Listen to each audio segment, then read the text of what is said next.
오늘 우리에게 주시는 하나님의 말씀은 마가복음 14장 12절에서 26절까지의 말씀 보도록 하겠습니다. 마가복음 14장 12절에서 원래는 21절까지인데 26절까지의 말씀 함께 보도록 하겠습니다. 한 절씩 교독하시겠습니다. 무교절의 첫날 곧 유월절 양 잡는 날에 제자들이 예수께 여짜오되 우리가 어디로 가서 선생님께서 유월절 음식을 잡수시게 준비하기를 원하시나이까 하매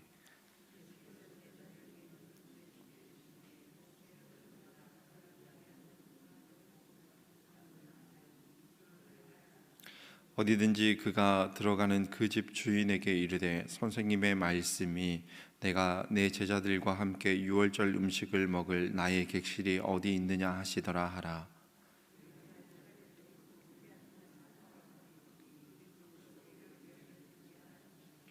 제자들이 나가 성내로 들어가서 예수께서 하시던 말씀대로 만나 유월절 음식을 준비하니라. 다 앉아 먹을 때에 예수께서 이르시되 내가 진실로 너희에게 이르노니 너희 중에 한 사람 곧 나와 함께 먹는 자가 나를 팔리라 하신대.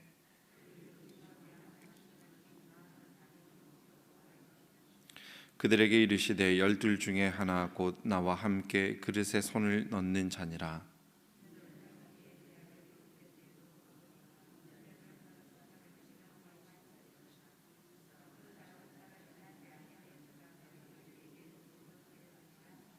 그들이 먹을 때에 예수께서 떡을 가지사 축복하시고 떼어 제자들에게 주시며 이르시되 받으라 이것은 내 몸이니라 하시고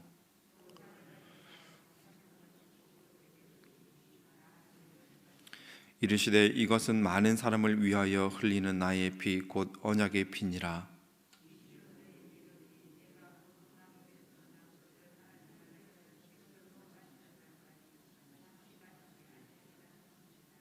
함께 읽겠습니다. 이에 그들이 찬미하고 감람산으로 가니라. 코로나19가 우리 사회에 많은 변화를 가져왔습니다. 우리가 당연하게 생각했던 삶의 방식들을 송두리째 바꿔놓고 있습니다. 단순히 우리 일상의 문제만이 아닙니다. 한국 교회는 이 바이러스가 만들어낸 이 사이드 이펙트로 곤욕을 치르고 있습니다. 다름 아닌 주일 성수 논쟁입니다. 31번 확진자가 나오고 그 이후로 확진자가 폭발적으로 증가하던 그 시점을 전후로 많은 교회들이 모이는 예배를 중단하고 온라인 예배를 드리고 있습니다.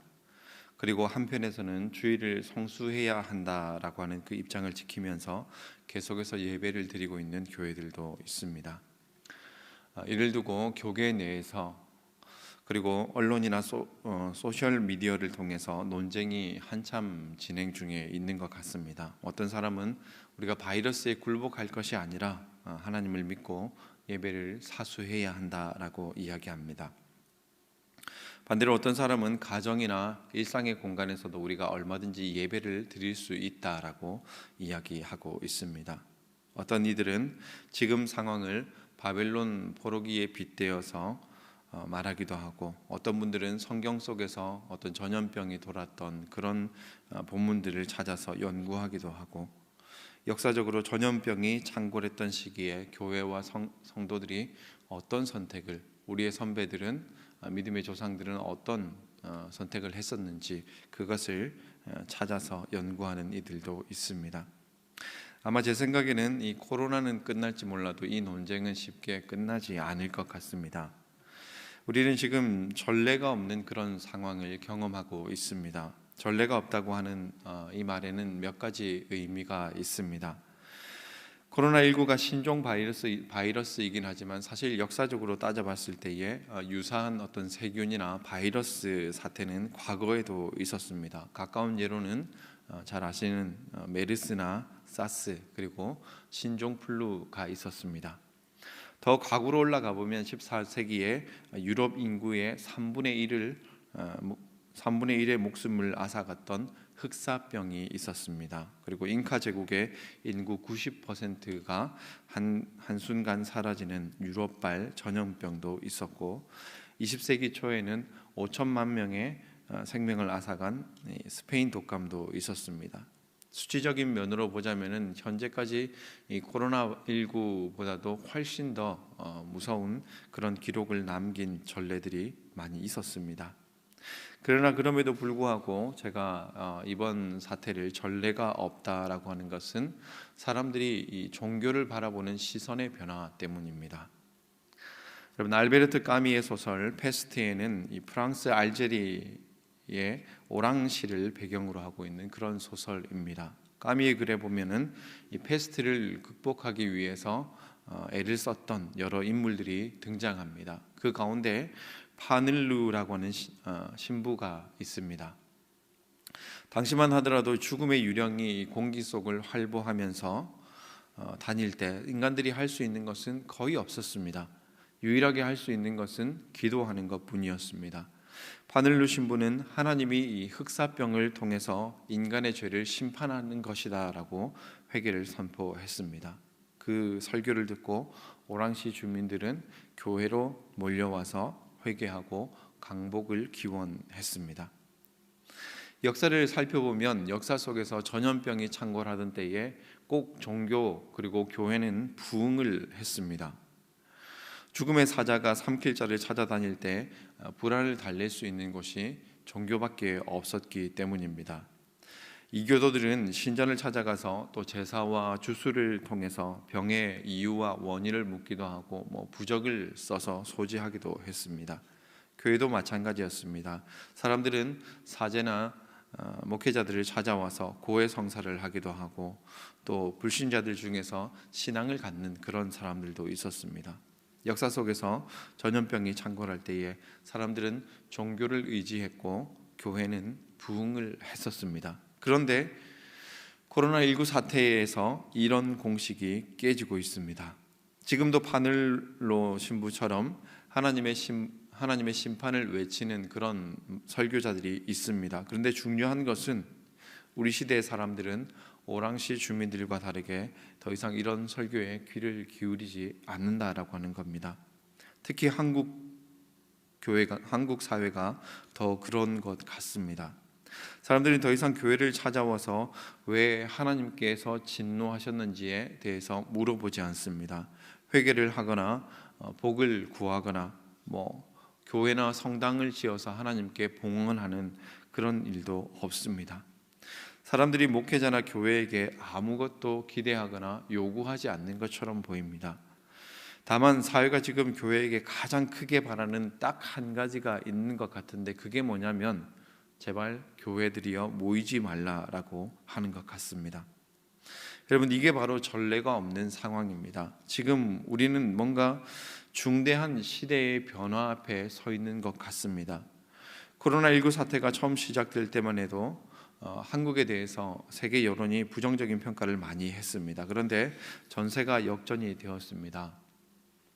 한국의 코로나 사태가 이렇게 어느 정도 진정이 되고 또 앞으로 추이를 계속 지켜봐야 되는 그런 상황에 있지만 그렇지만 미국이나 유럽에서 들려오는 소식을 들으면 참 안타까운 마음이 들기도 하고 어떻게 보면 우리나라보다도 더 선진국인 그런 나라들인데 왜 이렇게 급속도로 상황이 나빠질까라고 하는 그런 의문이 제 마음속에 있었습니다.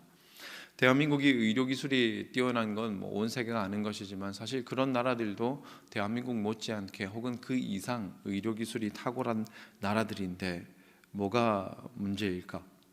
뭐가 대한민국과 그들의 차이일까라는 그런 질문을 해보게 되었습니다. 많은 나라들이 지금 한국의 시스템에 대해서 주목을 하고 있는 것 같습니다. 가장 큰 특이점은 대한민국은 이 눈에 보이지 않는 바이러스를 마치 눈에 보이는 것처럼 만들었다라고 하는 겁니다. 확진자들이 생길 때마다 일일이 다 번호를 붙이고 확진자들이 지금 어디에 밀집되어 있는지 어느 지역이 확진자들이 많이 나오고 있는지를 실시간으로 보여주고 있습니다. 심지어는 확진자 개개인의 동선들을 하나하나 공개를 하면서 바이러스는 보이지 않지만 바이러스가 지금 어디를 지나가고 있는지에 대해서 정보를 제공해 주고 있습니다. 그래서 마치 이것이 어떤 효과가 있냐면, 눈에 보이지 않는, 바이러스는 눈에 보이지 않지만 마치 뭔가 우리가 그것을 관찰하고 모니터링하고 있다라고 하는 그런 느낌을 우리에게 준다라고 하는 겁니다.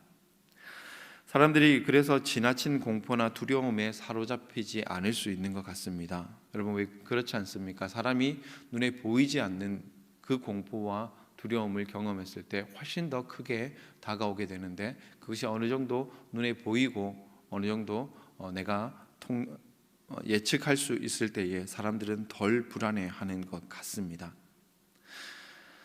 이게 가능할 수 있었던 것은 대한민국이 의료기술뿐만이 아니라 IT 기술을 비롯해서 다양한 분야에서 최고의 기술을 보유하고 있었기 때문에 가능했다라고 많은 전문가들이 분석을 하고 있습니다. 그러니까 서로 다른 기술들을 복합적으로 융합해서 만들어낸 방대한 결과물이라고 할 수 있습니다. 코로나19로 인해서 대한민국이 문명사의 전례가 없는 그런 어떤 방식을 만들어내고 있습니다. 그러나 문제가 뭐냐면, 이런 기술들의 진보와 발전이 점점 더 교회와 또 종교의 자리를 대체해 나가고 있다라고 하는 겁니다. 아마 앞으로 이런 현상들은 점점 더 가속화될 가능성이 많아 보입니다. 과거에는 사람들이 자신의 한계 상황을 경험할 때에 신이라고 하는 존재, 초월적인 존재를 찾아갔습니다. 그런데 이제 더 이상 사람들은 교회가 아니라 기술과 문명을 더 의지합니다. 교회로 달려가서 기도하는 대신에 TV나 스마트폰 검색을 합니다. 목사님의 설교보다는 정은경 본부장의 브리핑에 더 귀를 기울입니다. 바야흐로 사람들이 종교가 필요 없는 시대라고 하는 무종교 시대로 우리 사회가 접어들고 있습니다. 사람들은 더 이상 종교의 필요를 느끼지 못합니다. 불필요한 정도가 아니라 지금은 오히려 교회를 비롯한 종교 단체들에 대해서 마치 천덕꾸러기와 같은 그런 시선을 보내고 있는 것 같습니다. 물론 우리 입장에서는 하고 싶은 말이 참 많이 있는 것이 사실입니다. 우리의 입장을 알리고 싶은 그런 마음들이 참 많이 있습니다. 그렇지만 여러분, 우리가 또 한 가지 꼭 기억해야 할 것은, 우리가 여전히 우리의 입장만 고수하고 우리의 입장만 계속해서 강조할 것이 아니라 이 시대가 지금 변해가고 있는 이 흐름을 우리가 놓치지 말아야겠습니다. 우리가 변하는 이 세상의 흐름을 바라보면서 또 그것을 수용하면서 세상과 소통할 수 있는 그 방법들을 고민해 봐야 할 때입니다. 그렇지 않으면 점점 교회는 사회로부터 외면을 당하게 될 것이고, 결국 우리가 전하고자 하는 그 복음에 대해서 귀를 기울이는 사람들도 줄어가게 될 것입니다. 그래서 저는 지금 개인적으로 한국 교회가 주일 성수 문제에 빠져 있을 때가 아니라고 생각합니다.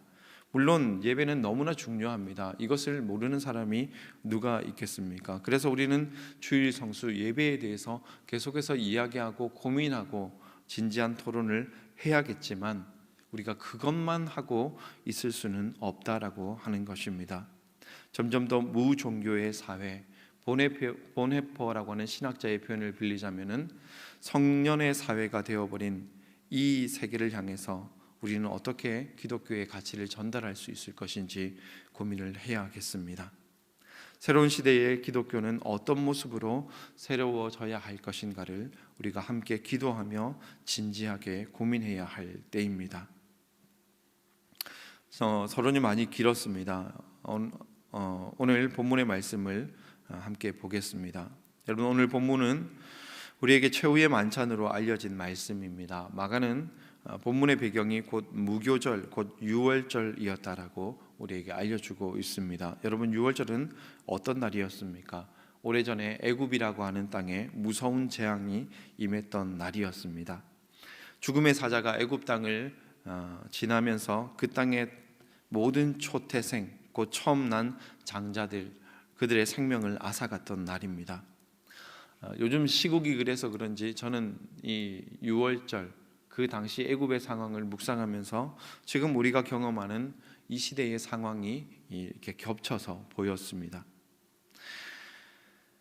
그래서 그때 당시에 그 환난과 고통을 경험했던 사람들의 심정이 오늘 우리의 심정과 비슷하겠다라고 하는 그런 생각을 해보게 되었습니다. 바이러스로 고통당하고 있는 이 현실과 그들의 경험이 유사해 보였습니다. 그렇지만 그런 무서운 상황들이 일어났을 때에 유대인들에게는 그 무서운 재앙에 대한 백신이 있었습니다.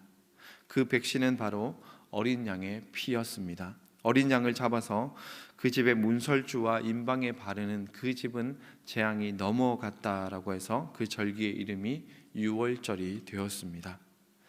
애굽 사람에게는 심판의 날이었지만 유대인들에게는 구원의 날이었고, 유대인들은 그때부터 대대로 유월절을 기념하며 지켰습니다. 바로 그런 배경을 가지고 있던 유대인의 유월절에 예수님은 제자들과 함께 전통을 따라 유월절 만찬을 즐기셨습니다. 예수님께서 이 땅에서 마지막 유월절을 제자들과 함께 기념하셨습니다. 예수님은 제자들과 유월절을 기념하시되 전통적인 유월절을 넘어서 말씀하시고, 전통적인 유월절의 패러다임을 넘어서는, 그것을 뒤집는 새로운 가르침을 주셨습니다. 예수님은 마지막 그 식사의 자리에서 고대 애굽을 휩쓸었던 죽음의 사자보다 더 무서운 신종 바이러스의 존재에 대해서 밝히십니다. 그 신종 바이러스의 이름은 죄라고 하는 이름입니다. 과거 애굽의 재앙은 애굽이라고 하는 한 지역, 그리고 이집트 사람이라고 하는 제한된 지역과 제한된 사람들에게만 어떤 치명상을 입혔습니다. 그런데 이 죄라고 하는 신종 바이러스는 모든 나라와 모든 지역과 인종을 무차별적으로 공격하는 치명적인 바이러스입니다. 또 한 가지 무서운 것은 이 바이러스는 모든 인류의 생명을 앗아갈 수 있는 무서운 치명률을 가지고 있다고 하는 겁니다. 역사상 그 어떤 질병이나 바이러스와도 바꿀 수 없는, 비교할 수 없는 어떤 전파력과 파괴력을 가지고 있습니다. 가장 심각한 문제는 이 바이러스에 대한 백신이나 치료제가 없다고 하는 겁니다. 지금까지 존재했던 그 어떤 방법으로도 해결할 수가 없다라고 하는 것이 가장 큰 문제였습니다. 그런데 예수님은 이 무서운 바이러스를 이길 수 있는 치료제와 백신에 대해서 말씀하십니다. 그것은 바로 예수님 자신이었습니다. 예수님의 살과 피가 이 문제를 해결하고 치유할 수 있는 유일한 치료제이자 백신입니다. 예전에는 어린 양을 잡아서 해결할 수 있었지만은 이제는 하나님의 어린 양 되시는 예수 그리스도께서 친히 자기 자신을 내어주심으로 자신의 살과 피를 내어주셔서 많은 생명을 살릴 것임을 예고하십니다. 최후의 만찬은 세상의 일반적인 통념과 상식을 뒤엎는 그런 자리였습니다. 세상의 일반적인 방식은 어떤 것입니까? 다른 사람의 것을 빼앗아서 내 배를 채우는 것, 이것이 우리가 사는 세상의 방식입니다. 남의 살과 피를 쥐어짜서 내 성공의 밑거름으로 삼는 것이 세상의 방법입니다. 그런데 성만찬은 사람들을 살리기 위해서, 내 생명이 아니라 다른 이의 생명을 살리기 위해서 내 살과 피를 내어주는 그런 새로운 방식입니다. 여러분, 저는 새로운 바이러스, 새로운 시대에 교회가 가야 할 길이 바로 여기에 있다라고 생각합니다. 두려움이 찾아올 때에 사람들은 더 이기적으로 변합니다. 다른 사람들보다도 내 안전을 우선하게 되고 남들보다도 더 많은 것을 확보하기 위해서 혈안이 됩니다. 소위 선진국이라고 하는 나라들에서도 사재기 광풍이 불어닥치는 이유입니다. 여러분, 어려울 때일수록 그리스도인들이 해야 할 것은 무엇이겠습니까? 우리의 살과 피를 나누어 주는 것, 생명을 살리는 일입니다. 저는 이런 기독교만이 세상과 소통할 수 있다라고 생각합니다. 그리고 이런 기독교는 아무리 시대가 변한다고 할지라도 모든 시대, 모든 사람들에게 받아들여 줄 수 있는 성만찬과 같은 공동체라고 생각합니다. 여러분, 재난이 닥쳤을 때에 하나님의 백성들만 재난을 피해가기를 간구하는 것은 어쩌면 구시대의 유월절의 방식과 같은 그런 방법입니다.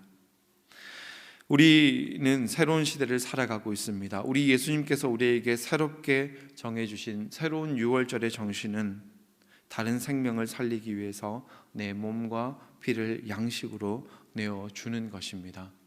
여러분, 뭔가 거창하지 않아도 좋습니다. 마스크가 필요한 이웃들에게 마스크를 나눠주고, 필요한 사람들을 위해서 나에게 굳이 필요가 없는 물건을 사서 재지 않는 것, 이것도 성만찬의 정신입니다. 지금처럼 지역의 상권이 어려울 때에 힘든 가게를 찾아가서 물건을 구입해주고 어려운 식당을 찾아서 식사 한 끼를 하는 것, 그것도 우리가 생명을 나누는 길입니다. 어려운 세입자를 위해서 월세를 깎아주고 고통을 분담하는 것도 성만찬의 정신입니다. 우리가 성찬에서 받은 빵과 포도주를 한번 기억해 보십시오. 이것들은 특별한 것이 아닙니다. 우리가 어디에서나 구할 수 있는 이 땅의 지극히 평범하고 사소하고 작은 것들입니다. 그렇지만 여러분, 우리는 그것들 안에서 영원한 것을 발견하게 됩니다. 우리는 그 작고 평범한 것을 통해서 이 땅에 존재하지 않는 영원한 가치, 그리고 우리를 치유하셨던 예수 그리스도의 그 사랑을 몸소 경험하게 되는 겁니다. 여러분, 우리가 하는 작은 실천도 이와 같을 수 있다라고 믿습니다. 새로운 바이러스, 새로운 시대, 새로운 교회, 우리가 우리의 작은 것을 나눌 때에 주님은 그것을 통해서 이 땅에 놀라운 기적을 베풀어 주실 줄로 믿습니다. 성만찬의 삶을 살아갈 수 있는 저와 여러분 되시기를 주님의 이름으로 축원드립니다.